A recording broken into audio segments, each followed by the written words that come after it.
రాకాలోకంకి స్వాగతం. ఈ కంటెంట్ మీకు నచ్చినట్టయితే లైక్ చేయండి, మీ బంధుమిత్రులకి షేర్ చేయండి. ఇప్పటివరకు సబ్స్క్రైబ్ చేసుకోకపోతే సబ్స్క్రైబ్ బటన్ని నొక్కడం ద్వారా సబ్స్క్రైబ్ చేసుకోండి. ఆ తర్వాత మీ బెల్ ఐకాన్ని నొక్కినట్టయితే మీకు రాకాలోకంలో కొత్త వీడియో పెట్టగానే నోటిఫికేషన్లు వస్తాయి. మిత్రులారా, 2014 నుంచి భారతదేశపు రాజకీయాల్లో ఒక కొత్త ట్రెండ్ కనిపిస్తోంది. అదేంటంటే, ఈ దేశం నుంచి బయటకు వెళ్ళి America, Europe, Canada, Gulf countries, ఇలాగా ఇటు east Asian countries, Malaysia, Singapore వంటి దేశాలలో ఉద్యోగరీత్యా, వ్యాపార రీత్యా, చదువు రీత్యా ఉన్నటువంటి భారతీయుల్లో చాలా పెద్ద సంఖ్యలో వాళ్ళు మళ్ళీ ఎన్నికల సమయంలో తిరిగి వస్తున్నారు. ఎన్నికల సమయంలో తిరిగి వచ్చే ముందు వాళ్ళు ఓటర్లుగా నమోదు చేసుకుంటున్నారు. వాళ్ళు భారతీయ పౌరసత్వం ఉన్నటువంటి వాళ్ళైతే ఓటర్లుగా నమోదు చేసుకుంటున్నారు. నమోదు చేసుకోవటమే కాకుండా ఇక్కడ వారం 10-15 రోజుల పాటు తిరుగుతూ ఎన్నికల ప్రచారం చేస్తున్నారు తమకు నచ్చిన పార్టీకి. ఆ పార్టీకి ఓటు వేయమని బంధుమిత్రుల్ని పిలుస్తున్నారు. అదేవిధంగా చిన్న చిన్న సమావేశాల్లో మాట్లాడుతున్నారు. గతంలో అంటే 2014కి ముందు ఈ ట్రెండ్ చాలా తక్కువగా ఉండేది.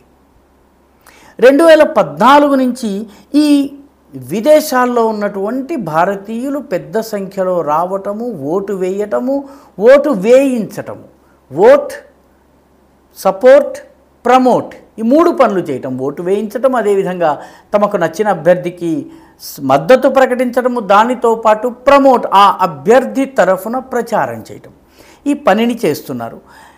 ఈ సంవత్సరం 2024 ఎన్నికల కోసము ఇప్పటి వరకు దాదాపు 118,000కు పైబడి భారతీయులు, ప్రవాసీ భారతీయులు భారతదేశానికి వచ్చి తమ ఓటు హక్కుని నమోదు చేసుకున్నారు. చాలామంది వినియోగించుకున్నారు. ఇందులో 22,000 మంది కేరళకు చెందిన వాళ్ళు. ఏప్రిల్ 26వ తారీఖున కేరళలో పోలింగ్ జరిగింది. ఆ పోలింగ్లో వీళ్ళు పాల్గొన్నారు.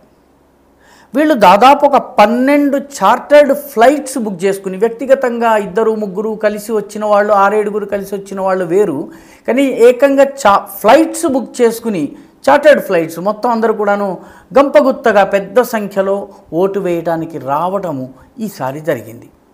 ఈ 22,000 మంది వచ్చారు.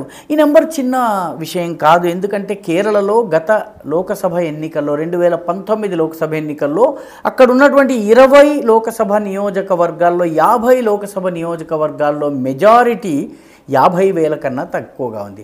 గెలిచిన పార్టీ కన్నా ఓడిన పార్టీకి కేవలం 50,000, రన్నరప్కి 50,000 ఓట్లు మాత్రమే తక్కువ వచ్చాయి.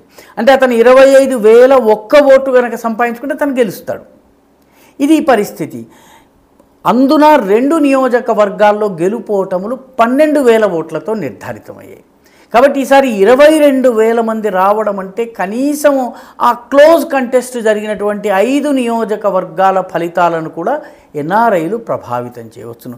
వీళ్ళే కాకుండా గుజరాత్, తెలంగాణ, ఆంధ్రప్రదేశ్, కర్ణాటక, ఇక్కడ కూడాను ఎన్ఆర్ఐస్ పెద్ద సంఖ్యలో తిరిగి రావటము, ఓటర్లుగా నమోదు చేసుకోవటము, ప్రచారం చేయటము, ఇవన్నీ కూడా జరుగుతున్నాయి. ఇటీవలే నేను ఖమ్మంలో పర్యటించినప్పుడు ఖమ్మంలో కూడాను ఇంగ్లండ్లో పనిచేస్తున్నటువంటి ఒక సమూహము డాక్టర్స్, ఈ రకంగా ఉద్యోగాలు చేస్తున్న వాళ్ళు వచ్చి తమ అభ్యర్థి, బీజేపీ అభ్యర్థి కోసం పనిచేయడానికి వచ్చారు. నేను కలిసినటువంటి వాళ్ళు 4-5 వచ్చి ప్రచారం చేసేందుకు వచ్చారు, పనిచేస్తున్నారు. తమ ఓటు కూడా వేసి వెళ్ళేందుకు వాళ్ళు వచ్చారు. ఇలాగ ప్రైమ్ మినిస్టర్ నరేంద్ర మోదీ అబ్కీ బార్ 400 పార్ అన్నటువంటి నినాదం ఇచ్చినటువంటి నేపథ్యంలో ఈసారి ఎన్ఆర్ఐ ప్రజలు కూడాను చాలా పెద్ద ఎత్తున స్పందించడం జరుగుతోంది. US, UK, Germany, Philippines, UAE, ఈ ప్రాంతాల్లో మ్యారథాన్స్ కావచ్చును, రన్స్ కావచ్చును, లేకపోతే బహిరంగ సభలు కావచ్చు, ర్యాలీలు కావచ్చును, భారతీయ సముదాయానికి చెందినటువంటి వాళ్ళు మోదీకి మద్దతుగా కార్యక్రమాలు నిర్వహించారు. టౌన్ హాల్స్ అంటే సభలు నిర్వహించారు. మీ బంధుమిత్రులకి చెప్పండి, మీరు వెళ్ళలేకపోయినా వాళ్ళకి చెప్పండి అని చెప్తూ ఈ రకంగా ప్రచారం నిర్వహించారు. ప్రైమ్ మినిస్టర్ మోదీ కూడాను, ప్రధానమంత్రి మోదీ కూడాను 2014 నుంచే ఎన్ఆర్ఐ పాపులేషన్ యొక్క ఇంపార్టెన్స్ని, వాళ్ళ ప్రాధాన్యాన్ని గుర్తించి వాళ్ళతో ఎంగేజ్ చేస్తున్నారు. డయాస్పోరా అంటే విదేశాల్లో ఉన్నటువంటి భారతీయులను ఒక బలవత్తరమైనటువంటి సాధనంగా ప్రధానమంత్రి నరేంద్ర మోడీ గుర్తించినందుకే రకరకాల చోట హలో మోదీ, నమో మోదీ ఇటువంటి కార్యక్రమాలు జరపటం, మర్హబా మోదీ ఇటువంటి కార్యక్రమాలు జరపటం, తద్వారా ఎన్ఆర్ఐల్ని క్యాప్చర్ చేసేటటువంటి ప్రయత్నం, వాళ్ళని ఆకర్షించే ప్రయత్నము, వాళ్ళని మోటివేట్ చేసే ప్రయత్నము, వాళ్ళను పనిచేసేలా చేయటం కూడాను చాలా పెద్ద ఎత్తున జరుగుతోంది. రాహుల్ గాంధీ కూడా చాలామందికి గుర్తుండే ఉంటుంది, ఆయన మధ్యలో విదేశాలకు వెళ్ళి కాంగ్రెస్ ఎన్ఆర్ఐ సెల్ ఏదైతే ఉందో దాని కార్యక్రమాల్లో పాల్గొంటున్నారు, అక్కడ రకరకాల ప్రజలతో ఇంటరాక్ట్ అవుతున్నారు. వారు కూడా రాహుల్ గాంధీ కూడాను ఎంతో కొంత ప్రభావితం చేస్తున్నారు. ఆయనకి మద్దతుగా కూడా ఎన్ఆర్ఐస్ రావడం జరుగుతోంది.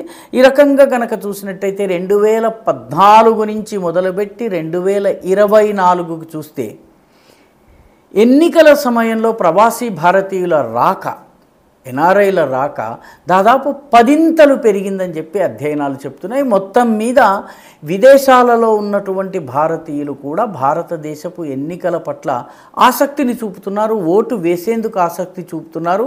ఇది రానున్న రోజుల్లో మరింత పెరిగే అవకాశం ఉంది. వాళ్ళను చూసి దేశంలో ఉన్నటువంటి ఓటర్లు ఎండ, వాన, రకరకాల సాకులు చెప్పి సెలవు వచ్చింది, పిక్నిక్ వెళ్ళాలని చెప్పేటటువంటి వాళ్ళు కూడా దీని నుంచి పాఠం నేర్చుకుని తాము తప్పనిసరిగా ఓటు వేయవలసినటువంటి అవసరం ఉంది. కనీసం 2047 నాటికి భారతదేశంలో 100% ఓటింగ్ని సాధించవలసినటువంటి అవసరం ఉంది.